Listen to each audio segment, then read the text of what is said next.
The old farmhouse stood silent in the French countryside, its weathered walls holding secrets from a war that ended 8 decades ago. In the spring of 1944, a young American soldier named Robert Henderson pushed open the door, eager to find shelter after 3 days of combat. He never made it past the threshold. What happened in that moment, and thousands of others like it across Europe and the Pacific, would change warfare forever. But more surprisingly, it would also change how we protect our homes today. The psychological warfare perfected in the trenches and ruins of World War II didn't die with the soldiers who deployed it.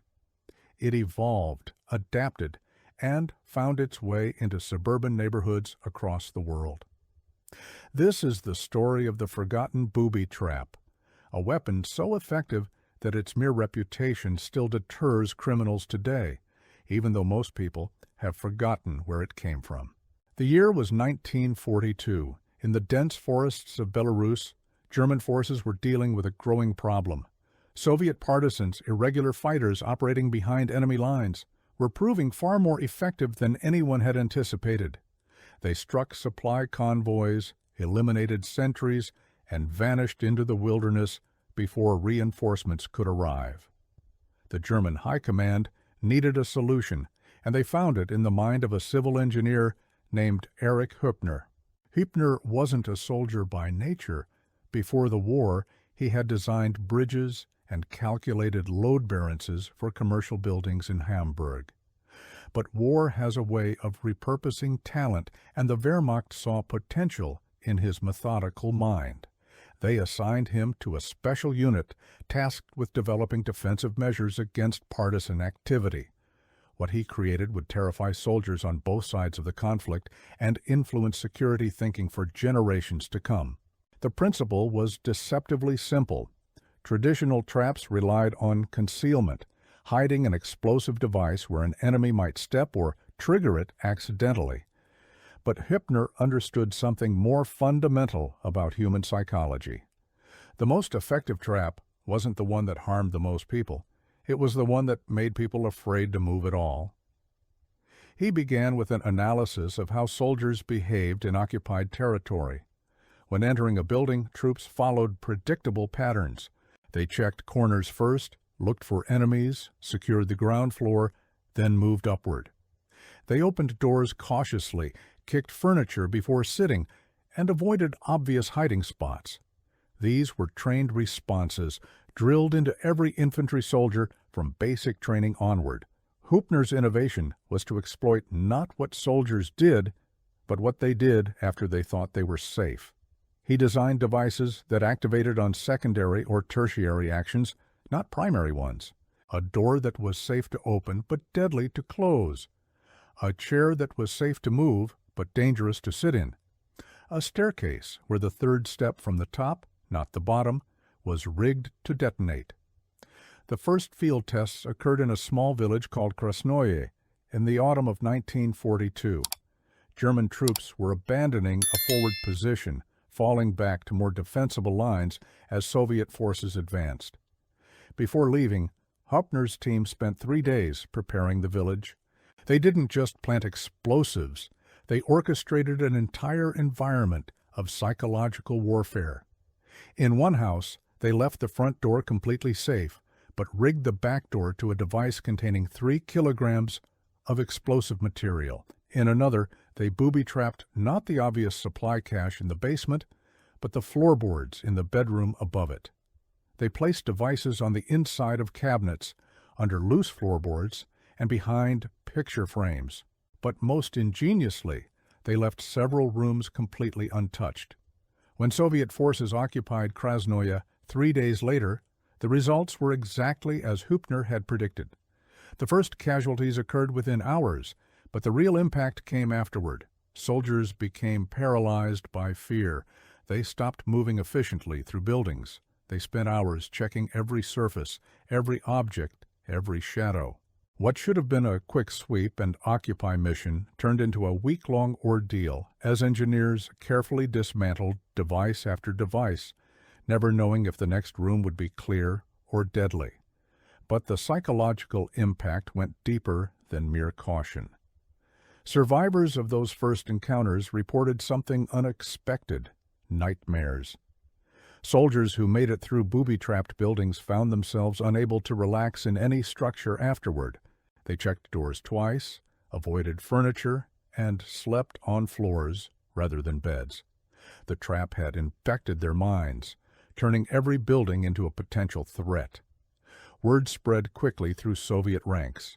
Intelligence reports from that period, now declassified and available in Russian military archives, describe the profound impact these devices had on troop morale. One report from November 1942 notes that advance rates through occupied villages had slowed by nearly 60%, not because of resistance, but because of fear.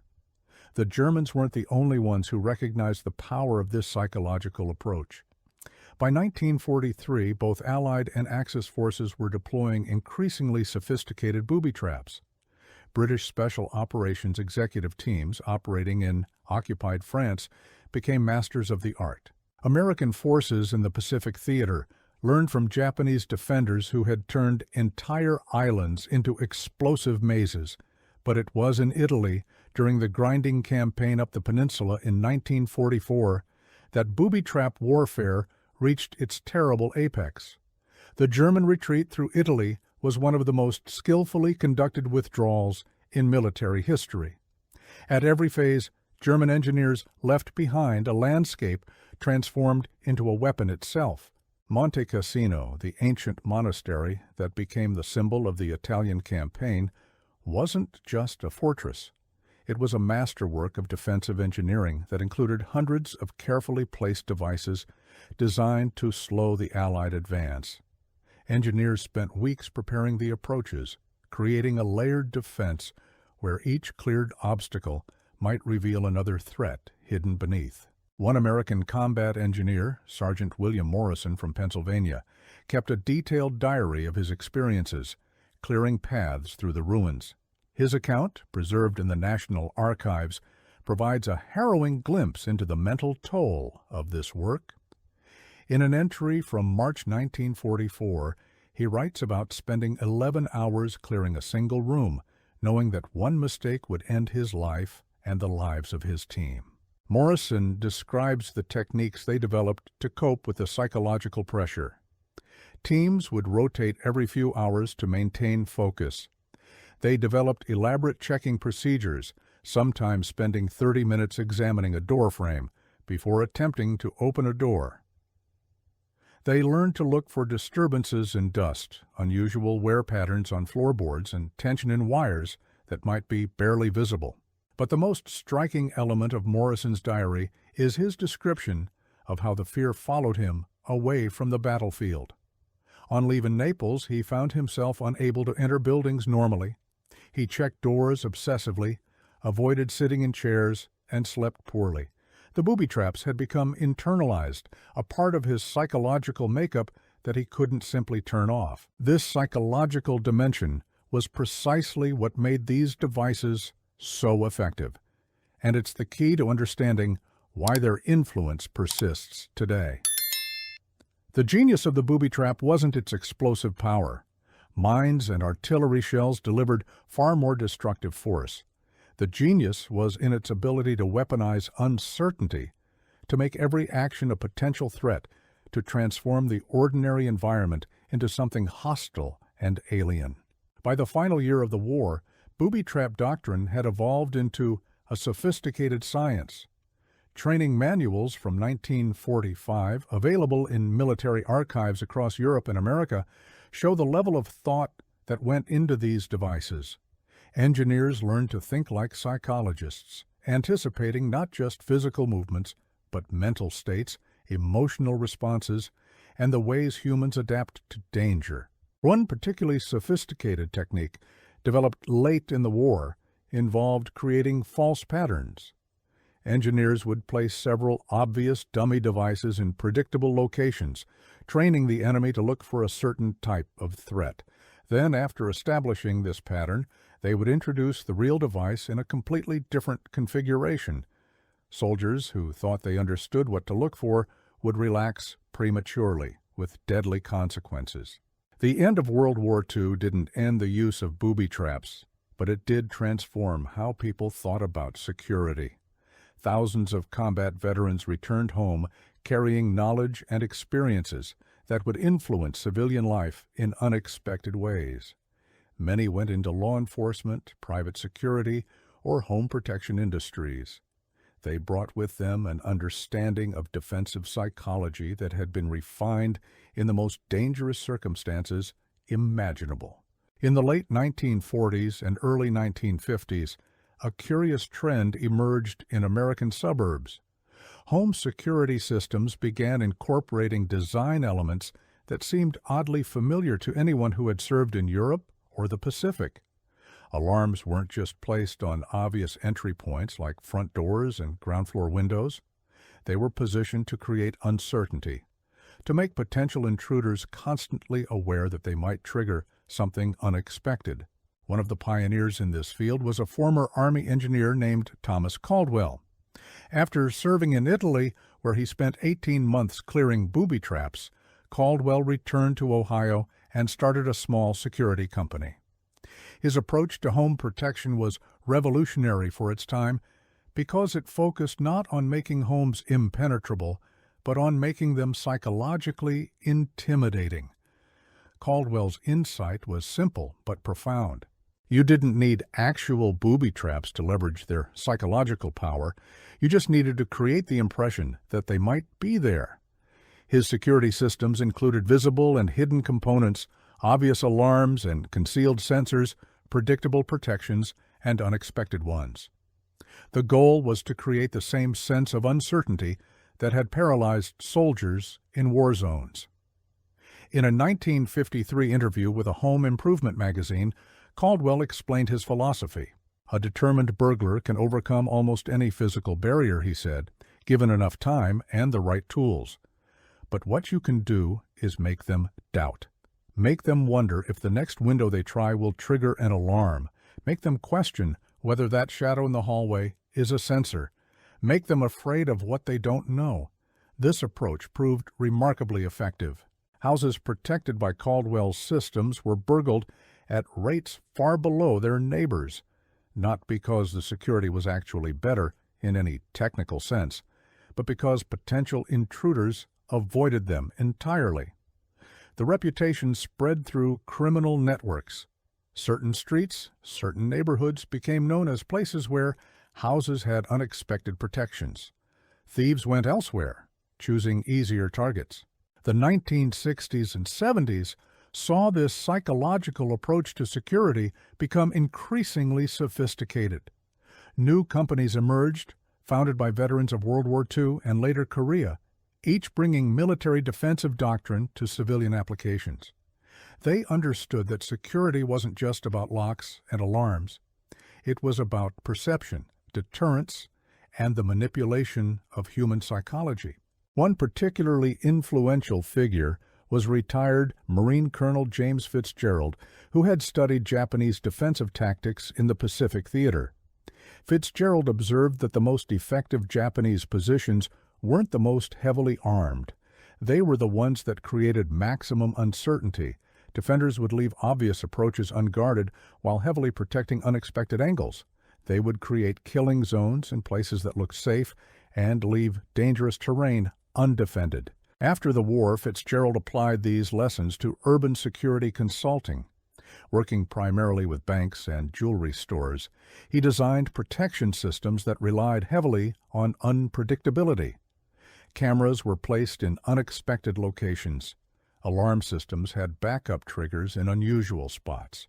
Safes were positioned where they created psychological barriers rather than just physical ones. But it was in residential security that the booby trap legacy became most apparent. By the 1980s, home security had become a major industry, and the principles developed in wartime were now standard practice. Security companies trained their consultants to think about intrusion the way military engineers thought about enemy infiltration. Where would someone go? What would they do? How could you make them doubt their assumptions? The technology's changed, of course. Electronic sensors replaced tripwires. Motion detectors took the place of pressure plates. But the underlying psychology remained identical to what Erich Hübner had pioneered in the forests of Belarus 4 decades earlier. The goal was to create uncertainty, to weaponize the environment against the intruder's peace of mind. Modern security systems reflect this heritage in ways most people don't recognize. When you see a home with a security company sign in the yard, visible cameras at obvious angles, but also small sensors at unexpected points, you're looking at the evolution of booby trap doctrine. The system isn't just protecting the house. It's communicating a message. You don't know what you're dealing with here. There might be more than what you see. Every action you take might trigger a response you can't anticipate. This psychological dimension has proven more effective than almost any physical security measure. Studies of burglary patterns consistently show that criminals avoid properties where they perceive high uncertainty. They prefer targets where they understand the security measures, even if those measures are technically more sophisticated, over targets where they simply don't know what to expect. The connection to World War II isn't just historical, it's active and ongoing. Security consultants today still study military defensive doctrine. Training programs for security professionals include modules on psychological deterrence that draw directly from wartime case studies. The language has changed, the technology has evolved, but the fundamental principles remain rooted in those brutal lessons learned in the ruins of Europe and the jungles of the Pacific. Consider the modern motion-activated light, a standard feature of suburban security. Its effectiveness has almost nothing to do with illumination. Burglars can work perfectly well in light. The value is entirely psychological. The sudden activation creates uncertainty. Did someone inside notice? Did it trigger an alarm? Is someone watching? The intruder doesn't know, and that uncertainty is often enough to drive them away. This is the direct descendant of the booby trap's greatest power, the ability to make the enemy defeat themselves through fear and hesitation. No one got hurt. No alarm actually sounded, but the psychological effect was identical to what those devices achieved in wartime: paralysis through uncertainty. The same principle applies to the visible security camera that might or might not be functional, the alarm company sign that might or might not represent an actual system, the dog warning sticker on a house that may not have a dog. Each creates uncertainty. Each makes the potential intruder wonder what else they don't know. Each exploits the same psychological vulnerabilities that made booby traps so effective in combat. But the story goes deeper than just home security. The psychological principles pioneered in booby trap warfare have influenced fields as diverse as cybersecurity, fraud prevention, and even retail loss prevention. The core insight that uncertainty itself is a powerful defensive weapon has proven applicable far beyond its military origins. In cybersecurity, honeypots and fake network nodes serve the same purpose as dummy booby traps did in warfare. They create doubt in attackers' minds. Is this a real vulnerability or a trap? Is that data authentic or bait? The uncertainty slows attacks, causes mistakes, and often drives attackers to seek easier targets. Retail security demonstrates the same evolution. Anti-shoplifting measures don't just prevent theft through physical barriers. They create an environment of uncertainty. Random spot checks, visible and hidden cameras, electronic tags on unpredictable items, all designed to make potential thieves constantly wonder if they're being watched, if this item is protected, if their next action will trigger a response. The financial industry has perhaps most thoroughly embraced these principles.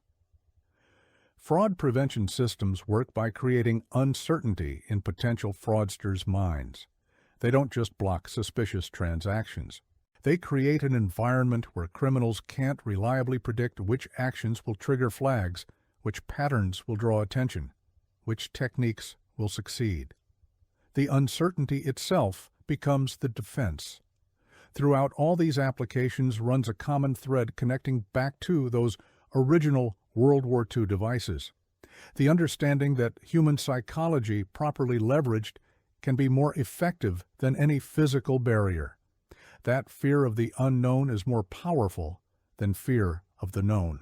That making someone doubt is often more effective than making something impossible. The veterans who pioneered civilian applications of these principles are mostly gone now. Thomas Caldwell passed away in 1998. James Fitzgerald lived until 2006. But their influence persists in every security system that prioritizes psychological deterrence over brute force protection. It's visible in the way modern homes signal security even when no one's home. The lights-on timers creating the impression of occupancy.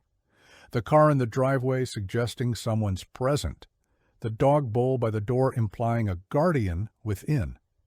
None of these are security devices in any technical sense, but they all exploit the same psychological principles that made booby traps effective. They create uncertainty. They make the potential intruder doubt. They weaponize the ordinary environment through perception rather than physical force. And yet, for all this influence, the source of these techniques has been largely forgotten. Ask a modern security consultant where their industry's focus on psychological deterrence came from, and most couldn't tell you. The knowledge has been passed down, refined, adapted, but its origins in the deadly laboratories of World War II have faded from collective memory. This forgetting isn't accidental. After the war, there was a strong desire to leave behind the brutal realities of combat.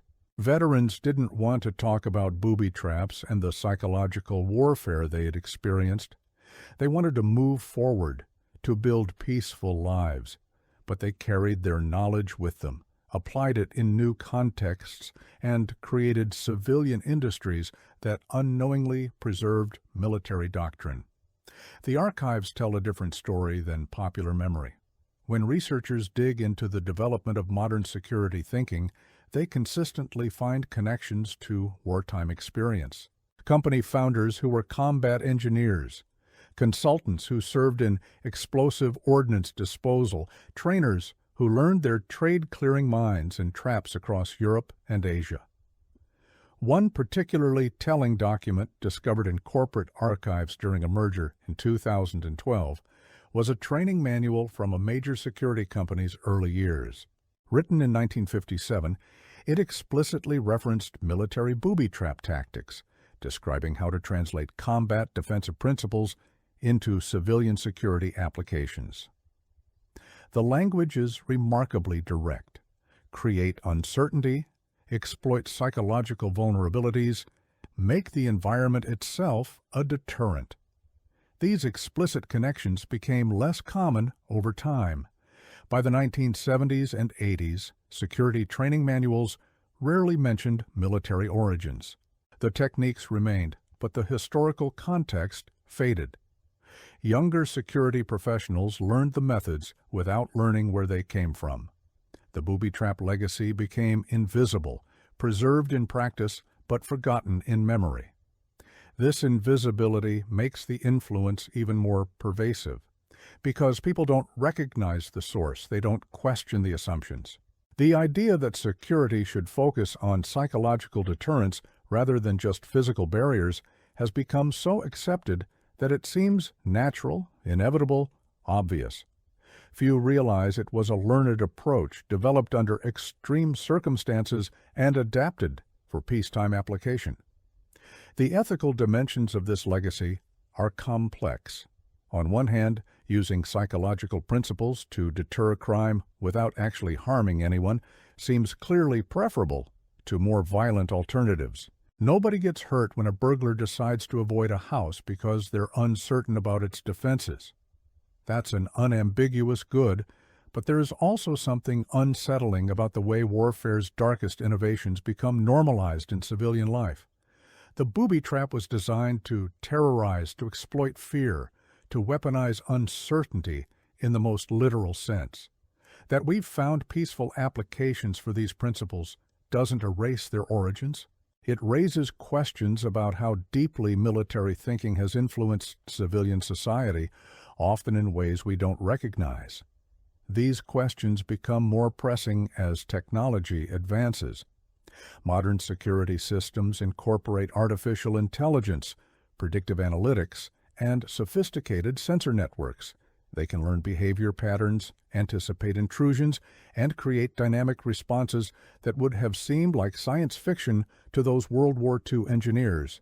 But at their core, they still rely on the same psychological principles: create uncertainty, exploit fear, make the environment itself a weapon. The effectiveness of these approaches remains undeniable. Neighborhoods with high adoption of security systems, even relatively simple ones, experience dramatically lower burglary rates. This isn't primarily because the systems catch more criminals. It's because criminals avoid those areas entirely. The psychological deterrence works exactly as intended, exactly as those wartime booby traps worked, by making the cost of engagement uncertain enough to encourage seeking easier targets elsewhere. But there are limits to this approach, limits that were apparent even in wartime. Determined enemies will probe defenses, test them, learn their patterns. The uncertainty that deters casual criminals doesn't stop professional thieves who understand security systems and know how to defeat them. Just as determined soldiers eventually learn to navigate booby-trapped environments through careful technique and bitter experience, skilled criminals can overcome psychological deterrence. This creates an ongoing arms race between security and intrusion, defense and attack. Security systems become more sophisticated, incorporating new technologies and techniques. Criminals adapt, developing countermeasures and new approaches. The cycle continues, each side learning from the other, each innovation forcing evolution on both sides. It's the same dynamic that drove military development during and after the war, transferred to civilian contexts. One area where this is particularly visible is in the growing use of fake security equipment. Dummy cameras, non-functional alarm boxes, security company signs with no actual service behind them. These exploit pure psychological deterrence, creating the appearance of protection without actual capability. They're remarkably effective against casual, opportunistic crime, but useless against anyone who knows what to look for. This represents perhaps the purest distillation of the booby trap legacy, the device that doesn't actually exist but still provides protection through the fear of its possible existence. It's psychological warfare stripped to its essence, deterrence through uncertainty with no physical component whatsoever. Surprisingly, security professionals have mixed feelings about these approaches. Some argue they're effective tools that provide real protection at low cost. Others worry they degrade trust in security systems overall. If criminals learn that many security indicators are fake, they might start ignoring all of them, making everyone less safe. It's the same debate that military strategists had about dummy positions and deceptive tactics during the war. Does short-term effectiveness justify long-term erosion of deterrent effect? The broader society has remained largely unaware of these debates and of the deeper historical connections that underlie them. Security is something most people think about only when necessary, when moving to a new house or after a crime in the neighborhood. The systems we install, the measures we take, seem like common-sense responses to obvious needs. Few recognize they're participating in the continuation of psychological warfare doctrine developed 80 years ago.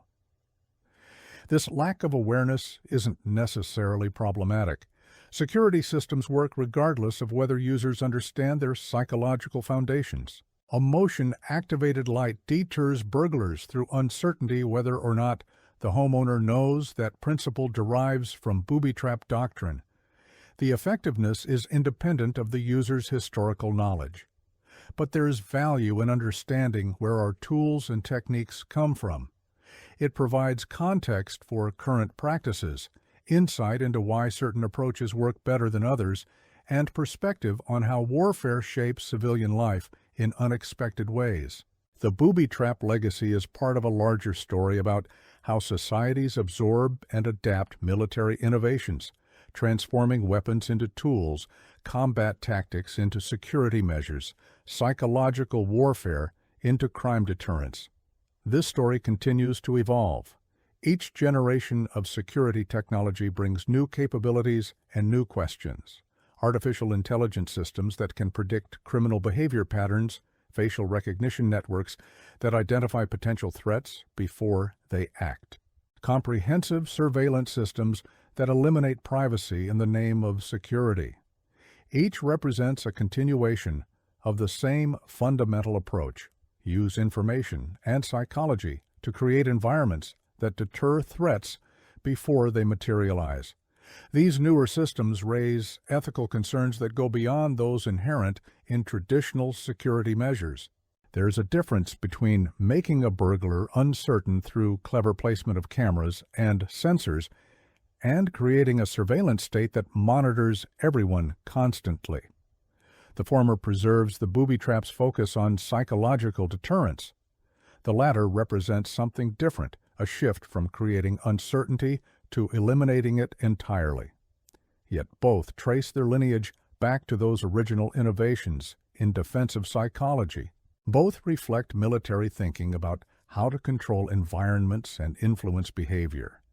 Both rely on understanding human psychology well enough to manipulate it effectively. The connection remains, even as the specific applications diverge. Looking back across 8 decades, from those first experiments in Belarus to modern smart home security systems, certain patterns emerge.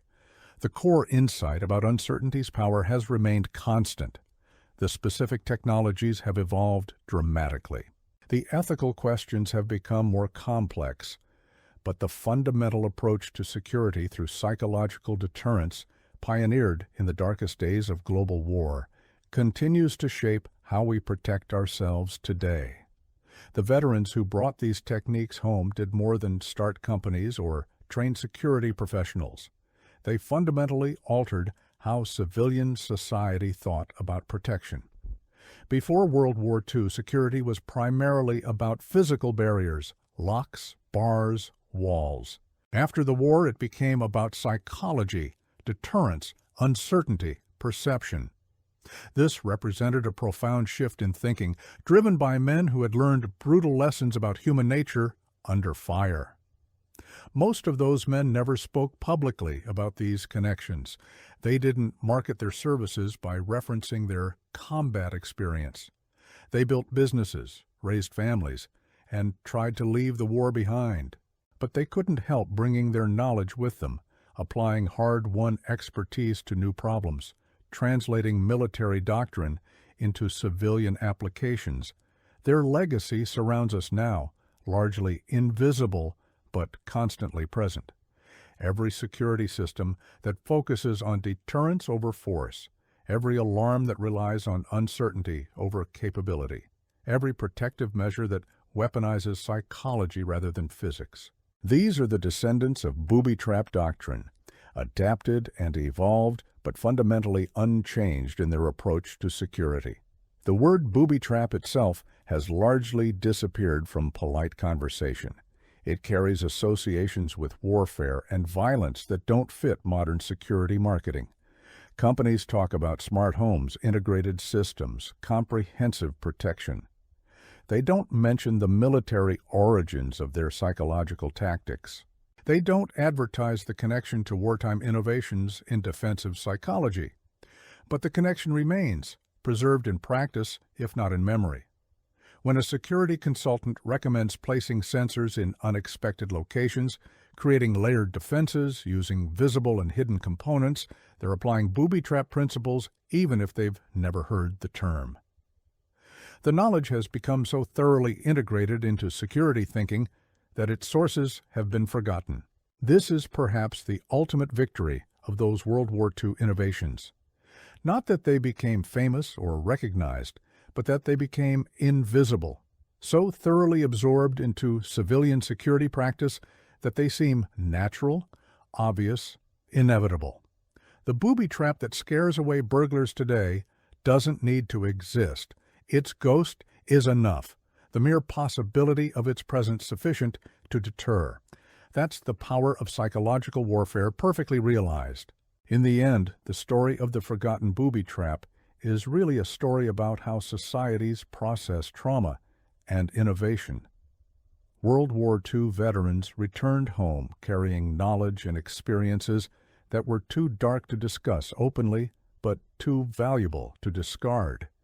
They found ways to apply what they'd learned in contexts that felt more acceptable, more constructive, more aligned with peaceful civilian life. They transformed weapons into tools, terror into deterrence, combat experience into business expertise. In doing so, they preserved military innovation while distancing it from military context. The techniques survived while the memories faded. The knowledge persisted while the sources were forgotten. Today, when a burglar approaches a house and sees security indicators that create uncertainty, that make them doubt, that exploit their fear of the unknown, they're encountering the perfected evolution of a weapon designed 80 years ago. They don't know it. The homeowner doesn't know it. Even the security professionals who installed the system might not know it. But the ghost of Eric Hübner's innovation is there, invisible but effective, protecting homes through psychological deterrence, just as it once defended positions through psychological warfare. The booby trap that still scares away burglars isn't a device at all. It's an idea, an approach to security that recognizes the power of uncertainty and the vulnerability of the human mind to doubt. That idea, born in the brutal necessities of global war, refined in the ruins of Europe and the jungles of the Pacific, adapted by veterans who wanted to leave combat behind but couldn't forget what they'd learned, now forms the invisible foundation of how we protect ourselves. It's forgotten in name, but preserved in practice, a legacy of psychological warfare that continues to shape our world in ways we rarely recognize. The old farmhouse in France where this story began has long since disappeared, replaced by modern construction that bears no trace of those dark days. But the principles developed in places like it remain, adapted and evolved, but fundamentally unchanged.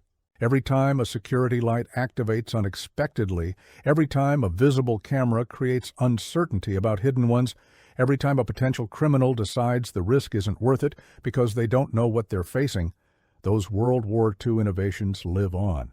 That's the true genius of the booby trap legacy. Not in the devices themselves, which were terrible and meant to be so, but in the understanding they revealed about human psychology, about fear and uncertainty, about how perception can be as powerful as reality.